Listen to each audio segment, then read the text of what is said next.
She went to the nearest shop to buy an ice cream, something so innocent that any of us could have done at the age of 6, except for the fact that she never returned back home. She disappeared without a trace, leaving so many people with questions unanswered. What happened to Marianne?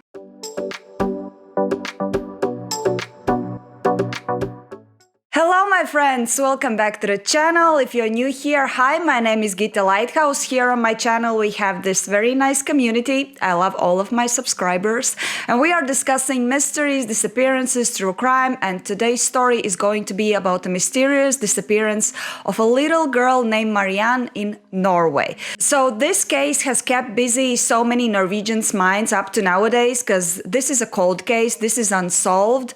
Although there are so many signs of a foul play, maybe some cover-up, well, judge yourselves. I'm just gonna tell you the story and at the end we're gonna discuss it a little bit. Marianne Rugas Knudsen lived with her family in a small town called Risør in the southern Norway. And Marianne was not the only child in the family. Her mother Torunn had Marianne when she was only 18 years old, and in the spring of 1981, which is the year when this case is taking place, Marianne's mother gave birth to another little girl, so Marianne was now the big sister. Torunn had separated with Marianne's father, but he didn't live very far from them, around 40 minutes of drive. So he was kind of involved in raising Marianne and he was keeping updated with how Marianne is doing. Torunn now lived with her boyfriend, so I assume that the second child is from the boyfriend. So in the household there was Torunn, Marianne's mother, Marianne, her little sister, and the boyfriend. It was a normal Friday of August 28, 1981. Marianne went to school as usually and the day was short, so she already was finished with school at around 12 p.m. and after the school she visited her friend's house where they played for a while. After that, Marianne came back home where she was greeted by her mother. She said that she has plans to go and buy some curtains to the shop that's around 50 kilometers away from their house. Marianne got really excited and she said that she would also love to go and do shopping together with mom. So it was agreed. But before they went off buying curtains, Marianne's mom gave to Marianne some money and said, well girl, if you want you can go to the nearest shop and buy yourself an ice cream. The local shop is not very far away. It's actually a little bit over 300 meters away from Marianne's home. Little girl goes there, buys the ice cream, sits in the front of the shop and eats it. Then she returns back home and there she has a surprise. She has a surprise guest. Her cousin Nina is visiting. Marianne, of course, gets excited and announces that she's not going to buy curtains. She's staying at home with Nina to play, and also both of the girls will be responsible for babysitting the little sister. Before Torunn goes away, she of course reminds the girls to take care of the little sister, and she leaves a little bit of money saying that later on you can girls go and buy some candies and ice cream for yourselves. Girls get excited, and when Torunn leaves, they play, they have fun, sing songs, and at around 2:30 p.m. they decide that it's time to get some ice cream. Marianne says that she's gonna go to the shop, buy the sweets, and meanwhile Nina can stay at home and babysit the little sister. Little Marianne was wearing a dress and she had no shoes, like something that kids would do in the local kind of country area. I mean, they don't care as long as you get the ice cream. And many people actually recall seeing her going to the shop, although later it got a little bit confusing because maybe those people who said that they saw her were actually seeing her the first time when she went to the shop, if you understand what I'm saying here. She reaches the shop and she is well remembered by the shop assistant or the cashier. She recalls that Marianne had a 10 Norwegian kroner banknote, she had 2 coins and a bag with plastic bottles that she wanted to give for recycling and receive some extra cash back, you know, for the candies, to get more candies. Around that time, a 12-year-old local boy comes to the shop on his bicycle and leaves the bicycle there, and he recalls that he saw Marianne coming out of the shop holding 2 ice creams and a candy bag. Apparently, he is the last witness who saw Marianne alive. she disappears. For those who are now saying, who allows their little kids to go alone to the shop? It can be dangerous. Let me tell you this. I lived in a really small Norwegian town for almost 1.5 years, and I can tell you, those little towns are the safest ever. I sometimes forgot to lock the doors and disappear for the whole day and nothing happened. Believe me, those little towns are the safest. The less safest places in Norway are like the biggest cities, like Oslo, Bergen, like where there's a lot of people. But in these small towns, everyone's so safe and the community is usually very tight and they take care of each other. Now, mom comes back from her shopping and she's worried because Marianne is not there. She starts to call friends, relatives, anyone who would know something about Marianne or to whom she would have gone to visit. I don't know, like it's a little kid, anything can happen. But nobody knows anything. So she goes to the shop, asks to the shop assistant and anyone around, maybe they remember seeing something weird, and nobody heard anything, nobody saw anything. The Red Cross organization reaches out to Marianne's mom, Torun, and they help with the searches. All of the community is involved. They look everywhere, like in all of the barns, in all of the woods, in every place possible where a kid could have hidden, or maybe she got injured and she's staying there needing for help. And of course, they also reach out to the police and police is involved. Even after 18 hours of the search after Marianne's disappearance, the police is still not convinced that a foul play is involved in this disappearance. They assume that there is some kind of accident, she might have fallen in the water or maybe got lost in the woods, but they do not feel like there's some kind of criminal thing involved, which is kind of foolish because you have to assume everything. While they're searching, it already gets late, it's already 1 a.m. and it gets really dark and the search is stopped. Now here I wanted to say that even a fool knows, even a person that's not into true crime knows that the first 24 hours of the search, when somebody has disappeared, is the most crucial one, and they stop their search. Because it's dark. Take your flashlights, damn it. Despite the fact that the police had not announced that a criminal thing could be involved in this disappearance, people continue their searches, the police continue their searches without results. And at one point, Marianne's grandmother comes forward with a tip to the police about a man that she knows. Apparently, this man knows Marianne and he has a history of being quite weird with kids. The man's name is Einar Verland and apparently he doesn't have a solid alibi. This is why the police takes him in for interrogation. Now he's a suspect. The police also search this man's car and they find some traces of blood, but after testing it was concluded that this blood does not belong to Marianne. So there are no real clues relating this guy to Marianne's disappearance. But they do find something weird in his car. They find some photos with girls and also with a naked boy. So this guy definitely is a creep. Police talk to people who knew this man, Einar, and for like many times an assault to children comes up. So this guy really has some bad history. And he also during interrogations changes his stories so many times that you cannot actually understand anything from him. But the police actually starts to pity him since it's already known that this guy also has some mental illness.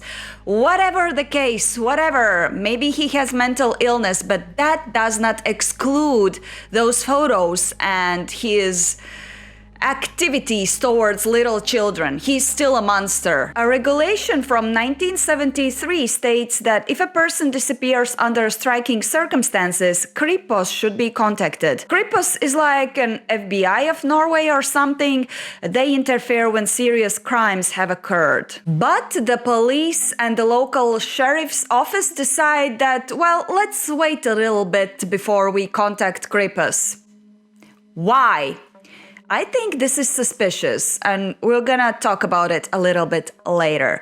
So, a couple of days more passed, and only then the police contact Krippus. And when Krippus arrive in the town, this is when the local community and people understand that something serious is up in the air now. Over 14 investigators were involved in the investigation of Marianne's disappearance, and police also draw attention to the family members, especially to the father, which kind of makes sense because in most cases when children are disappearing or whenever somebody has disappeared or kidnapped, there's a high chance that someone from the family or the closest circle of friends is to be blamed. And it would make sense. I mean, he has separated from the mother of Marianne, and now there's a new guy. Maybe he got a little bit like jealous that he doesn't have enough time with Marianne now.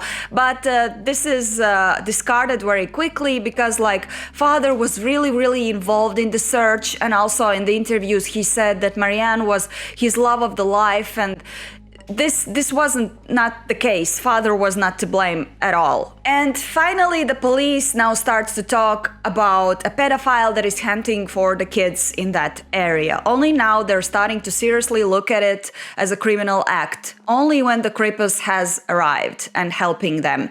So what they do, they conclude that she must have been kidnapped at around 2:45 p.m.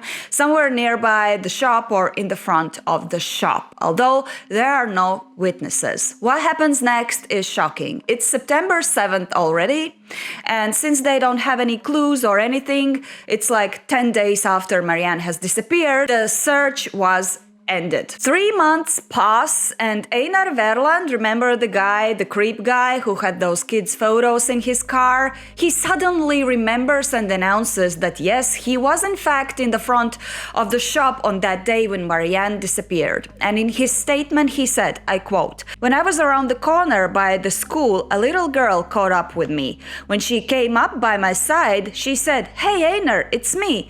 Don't you recognize me? It's me, Marianne.' And then he goes on telling that he choked her. Remember, the grandmother said that Marianne actually knew Einar Verland, so this could be actually the case. What he told that she actually approached him and said, 'Hi Einar, do you remember me?' and stuff. The police still does not have any solid evidence like blood or like a very solid witness. And also the fact that again, he's changed his statement. Remember, he was changing it also before, and also his mental illness. So he is discarded. Also, Krippus leaves the town because they don't have any business anymore there, like they cannot find anything there. The case is dropped and it goes cold. And now one confusing thing in this case that I cannot really figure out. So some witnesses come forward saying that they saw Einar Verland in some other place, providing him with a very solid alibi. So he was not actually involved in this case. But time passes by, and all of these witnesses who provided Einar Verland with this alibi dropped their claims suddenly. Later, it was alleged that they did it because the police were not satisfied with what they were saying, and they even threatened them with getting arrested if they don't change their statements. Why? Why it was so important for the police to make this Einar Verland guilty and say that he doesn't have an alibi, although he had. So something suspicious? All of this time, people were sending different tips to the police, and they were so many. Even the local sheriff in one interview said that there was 0 barns or abandoned houses in the area that he had not looked into because of those tips. As a result, in 1993 and 1994, the case was actually again reopened, but since those tips were not valid and there were no solid evidences, everything went back to cold again. The case is reopened again in 1998 because of a Swedish guy named Thomas Quick. Now his name is Sture Bergwall, and he said that he abducted a little girl and killed her. He had previously admitted to having killed a girl named Therese Johannessen in 1988, as well as several unsolved murders in Sweden and Norway. This guy, let me tell you, he in general has a special place on Scandinavian true crime scene. He's a storyteller that might tell you everything you want. Like, if you want, I can make a separate video about that guy. He's like the actual creep and actual weirdo. However, despite this confession from this Thomas Quick, nobody really trusted his confession. And in the year 2002, this Thomas Quick trial was actually dropped because it didn't make so much sense. And also in the year 2008, he actually took back his words of killing Marianne or Teresa or whoever. And later also he was discarded of any other murders that he confessed of being the killer. In 1990, a couple of men were fishing in the pond nearby the area where Marianne lived. And the man's fishing hook gets caught on something on the bottom of the pond. It turns out to be hair, lots of it, the same length and color as Marianne's. They throw the hook out again, and this time more dark hair, including a white transparent one. Almost gel-like material is stuck to the hook. The evidence is given to the police, and the police starts to check out information. Maybe there's somebody else that has disappeared in the area, and maybe this is not even related to Marianne, but they conclude that Marianne is the only person who has disappeared in that area during all of these years. And they also start to search the pond for the possibility of finding maybe the body of a little girl. Unfortunately, the hair is the only thing that they find in the pond. There is no body. But then there is another interesting thing. So Marianne's mom takes some hair samples from Marianne's hat to compare to those hair that they found in the pond, and these samples are sent to a lab for testing. But none of the results have been received. There are no documents about what happened next after the hair were tested in the lab. This topic was not brought up until 2020, when a documentary was made about this true crime case. Now, the documentary creators, they called up to the lab that were doing the testing and asked for some updates of the things that were sent to them and where are the results. And they said that actually those hair samples were not tested for DNA. It appears that the hair samples were only looked at with a microscope, and that was it.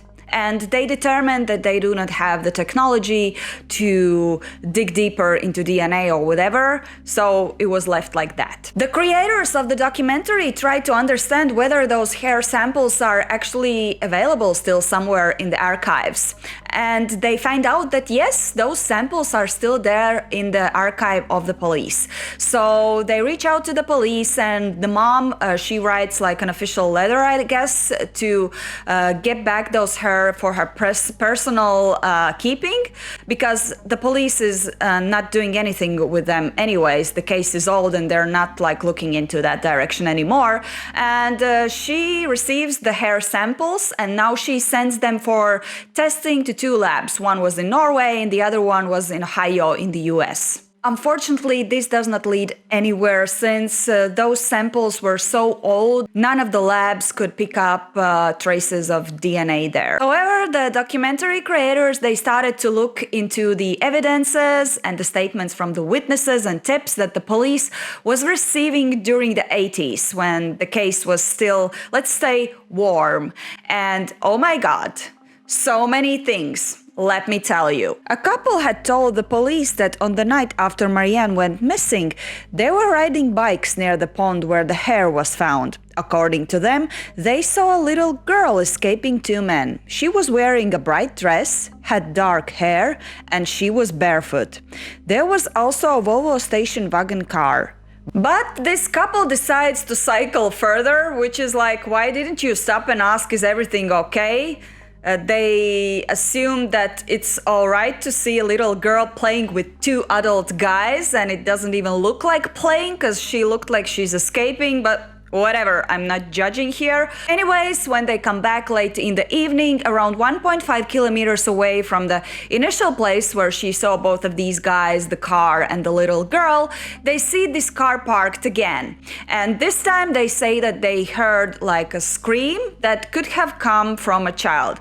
Why didn't you stop again and check the situation? I don't know. They just continued their trip, which is kind of weird. After looking further in all of the witness statements and tips that police received during that time, the documentary creators start to see a pattern. It appears that many people actually have come forward during that time saying that they have seen a yellowish or beige or white car riding around in that area, and some even say that they saw a kid sitting in that car.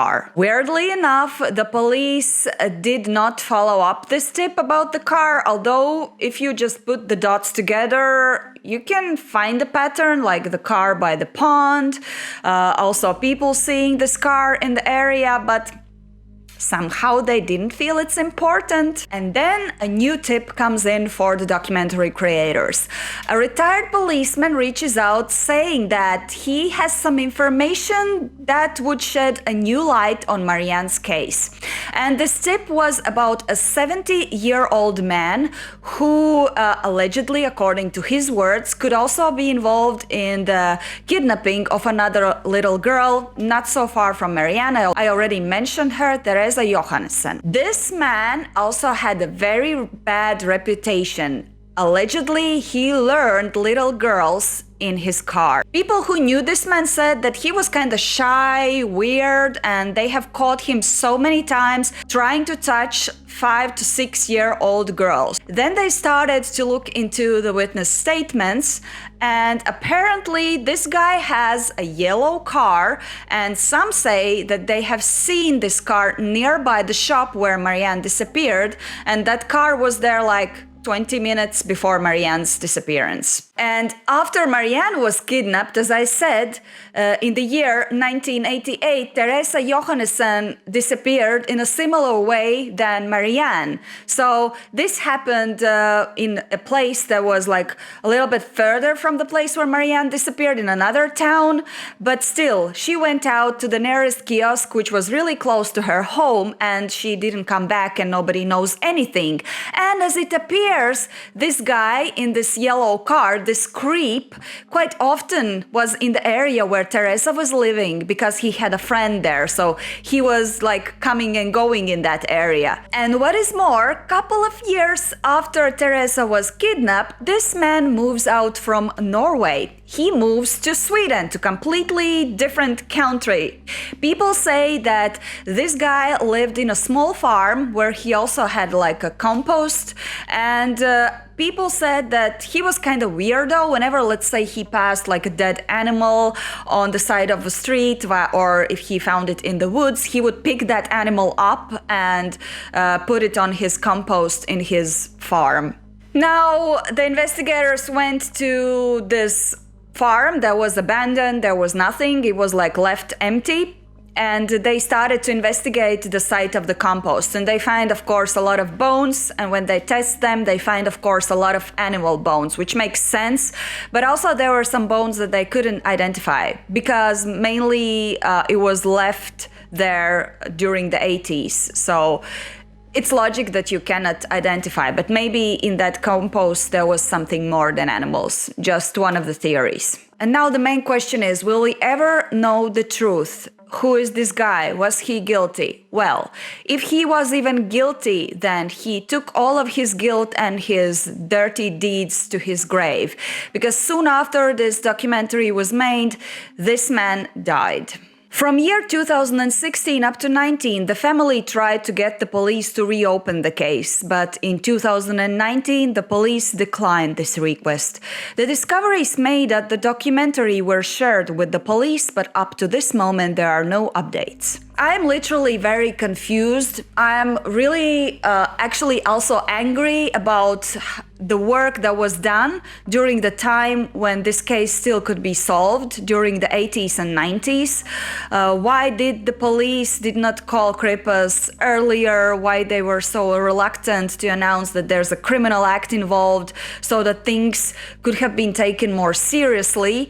It seemed like they were keeping suspect everybody except for this guy who literally was riding through the city in a yellow car that was also mentioned in the tips from the people and witnesses, and this guy had a pedophile background. He should have been checked. Maybe it was just a lack of experience from the part of the police, but it doesn't justify anything how the case was treated. And at the end, I am so sorry and I feel so much for the mother of Marianne. Up to nowadays, she doesn't have any closure. At the documentary, she was saying that so many years after her disappearance, her heart simply was hurting when she was seeing like 6 or 7-year-old girl on the streets because it reminded her of her daughter. And it's so sad that she doesn't know anything about where is she, where was she, what happened. And even let's say if she has died, she didn't have a chance to bury her body. She doesn't have a grave by which she can go and cry and talk to. And that's the most painful thing that a mother can suffer. And I truly hope that one day she will have the closure because she deserves it. Okay guys, this is it for me today. Thank you for watching. Don't forget to subscribe if you like mysteries and anything Scandinavian related to UFOs and anomalies and stuff. That being said, stay safe, stay curious. See you next time.